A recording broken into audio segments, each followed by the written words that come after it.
Everyone, welcome back to my channel RMB to Take. আশা ৰাখিছোঁ আপোনালোক সকলোৱে ভালে আছে আৰু ইতিমধ্যে আমি গম পাইছোঁ যে tourism development officer written examination হ'ব আৰু সিলেবাসটো আমি এবাৰ চাই লওঁ তাৰ লগতে ইংলিছ আপোনালোকে কেনেকৈ প্ৰিপাৰেচন কৰিব লাগিব গোটেইখিনি সাবজেক্টৰ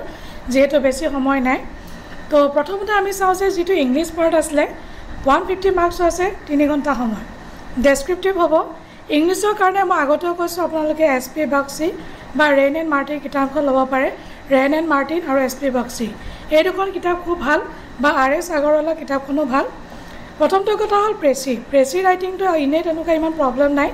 প্ৰেছিত সদায় কি এটা আপোনালোকে সুইটেবল টাইটেল দিব লাগিব আপোনালোকে যেতিয়া পেৰাগ্ৰাফটো পঢ়ি যাব অথৰজনে কি কৈছে সেই বস্তুটো আপোনালোকে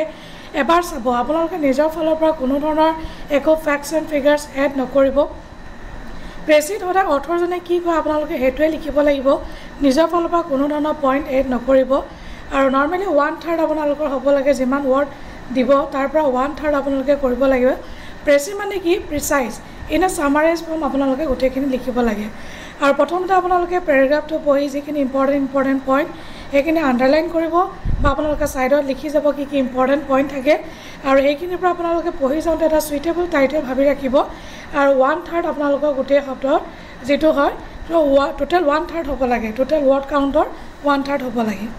বাকি এছেট আপোনালোকে যিখিনি বাৰ্নিং টপিকছ আপোনালোকে গুগল সাৰ্চ কৰিব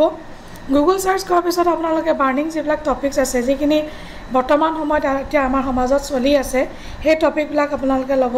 যেনেকৈ টেকনলজিৰ ওপৰত আপোনালোকে ল'ব পাৰে আৰ্টিফিচিয়েল ইন্টেলিজেন্স হওক চ্যাট GPT হওক এতিয়া এইবিলাক হট টপিক এইবিলাক এতিয়া খুব আহি আছে এছেবিলাকত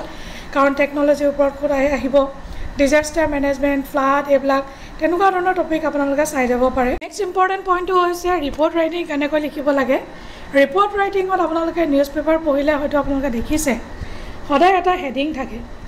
মেইন পইণ্টটো হৈছে হেডিং ৰিপৰ্ট ৰাইটিঙত উইদাউট হেডিং আপোনালোকে নহ'ব তাৰপিছত এটা বাইলাইন থাকে বাইলাইন মানে বাই কোনে লিখিছে সাপোজ আপোনালোকে এক্সামত একো নাম দিব নোৱাৰে কি দিব XYZ ABC কিবা দিব হেডিঙৰ পিছতে আপোনালোকে দিব বাইলাইন মানে বাই কোনে লিখিছে কি কথা আৰু প্লেস দিব ডেট দিব কোন প্লেস সাপোজ লক ডিব্ৰুগড় তাৰপিছত আজি ডেটটো দিব বা যোনটো দিনা ডেট হয় সেইটো দিব সেইখিনি দিয়াৰ পাছত আপোনালোকে আৰু এটা কথা ইম্পৰ্টেণ্ট কথা সদায় আপোনালোকে কিন্তু পাষ্ট টেন্সত লিখিব লাগিব ৰিপৰ্ট ৰাইটিং কেতিয়াও ফিউচাৰত আপোনালোকে লিখিব নোৱাৰে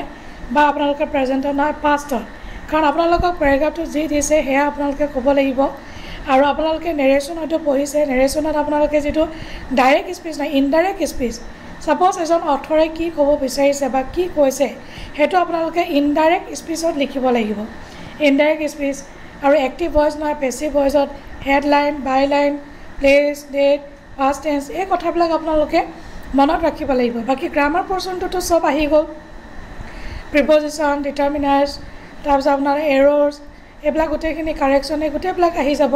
তো ইংলিছ পৰ্চনটো এইটো কাৰণে আপোনালোকে ভালদৰে প্ৰিপাৰেশ্যন কৰিব মই এখন পেপাৰ দেখুৱাম যে প্ৰেছি আৰু ৰিপৰ্ট ৰাইটিঙৰ কেনেকুৱা ধৰণৰ কুৱেশ্যন আহিছে কি এছে আহিছে নেক্সট পাৰ্টত আছিলে জিকে আৰু এৰিথমেটিক জিকে এৰিথমেটিকটো আপোনালোকে জানে মেথছৰ লেভেলৰ RS আগৰৱাল কিতাপখনে বেষ্ট হয় মই যি ভাবোঁ কাৰেণ্ট এফেয়াৰ্ছ আপোনালোকে লাষ্ট 6 মান্থছ পাৰিলে 1 ইয়াৰ চাইজক ইউটিউবত বহুত চেনেল আছে বা বহুত PDF চেনেল মানে আপোনালোকে গুগল সাৰ্চ কৰিলে পাব তো কাৰেণ্ট এফেয়াৰ্ছখিনি আপোনালোকে তাৰ পৰা কভাৰ আপ কৰিব পাৰিব ট্ৰেভেল এণ্ড টুৰিজমৰ যিমান কাৰেণ্ট এফেয়াৰ্ছ আছে যি আছে আপোনালোকে পঢ়ি যাব next history as usual state and national অসমৰ আৰু ইণ্ডিয়ান যিখিনি আছে পঢ়ি যাব আৰু কালচাৰো তেনেকৈ আৰু এইখিনি MCQ টাইপ আহিব আপোনালোকে মেইনলি ইম্পৰ্টেঞ্চটো দিব দুইটাতে ইম্পৰ্টেঞ্চ দিব কিন্তু ইংলিছৰ এতিয়া আমি চাই লওঁ এবাৰ CDPৰ যিখন ইংলিছৰ কুৱেশ্যন পেপাৰ আহিছিলে সেইখন চালে আপোনালোকে এটা অভাৰভিউ পাব যে প্ৰেছি ৰিপৰ্ট বা এছেট কেনেকুৱা ধৰণৰ কুৱেশ্যন আহে এতিয়া আমি CDPৰ ইংলিছৰ পেপাৰখন চাওঁ আহকচোন হৈছে লেটেষ্ট CDPৰ যিখন এক্সামিনেশ্যন আছিলে ইংলিছৰ তো ইয়াতে আপোনালোকে চাওক ৰাইট এন এছে in 500 words on any one topic from the choices given below effect of technology on the attention span and memory retention capacity in children extreme weather condition and the response of governments man is a product of the environment in which he lives conflict impacts the vulnerable the hardest আপোনালোকে কি কৰিব বৰ্তমান সময়ত APSC যিমান examination হৈ গ'ল তাৰে যিমান ডেসক্ৰিপটিভ এছে পেপাৰ আছে তাত কেনেকুৱা ধৰণৰ এছে তেওঁলোকে দিছে সেইটো আপোনালোকে চাব আৰু বিশেষকৈ মই ক'ম এবাৰ আপোনালোকে AI আৰু ChatGPT এইটো ভালদৰে চাই যাবচোন দিয়াৰ সম্ভাৱনা বহুতেই বেছি তাৰ পাছত প্ৰেছি আপোনালোকে দেখিছে ইয়াৰ প্ৰেছিটো তেওঁলোকে দিছে আপোনালোকে লিখিবলৈ চেষ্টা কৰিব প্ৰেছি ৰাইটিং কেনেকৈ লিখে মই কৈছোঁৱে মোৰ আগৰ এটা ভিডিঅ' আছে মই ডেছক্ৰিপশ্যনত লিংক দি দিম তাতো মই কৈছোঁ প্ৰেছি কেনেকৈ লিখে ইয়াৰ দুটা প্ৰেছি দিছে তাৰপিছত যিকোনো এটা লিখিব লাগে right A report on any one of the following যিকোনো ওপৰত আপোনালোকে ৰিপৰ্ট লিখিব লাগে draft A report in the letter format on the preparedness of the district administration Kamrup Metro in dealing with water logging of the city roads during the last week of June 2024. Next it is write a report after investigating charges that the food provided in the office canteen is of poor quality. Specify your findings, conclusion and recommendation. Normally আমি office বিলাকত canteen থাকে আপোনালোকে যেটো practical লাইফৰ যেটো আপোনালোকৰ experience আপোনালোকে হেতু লিখিব পাৰে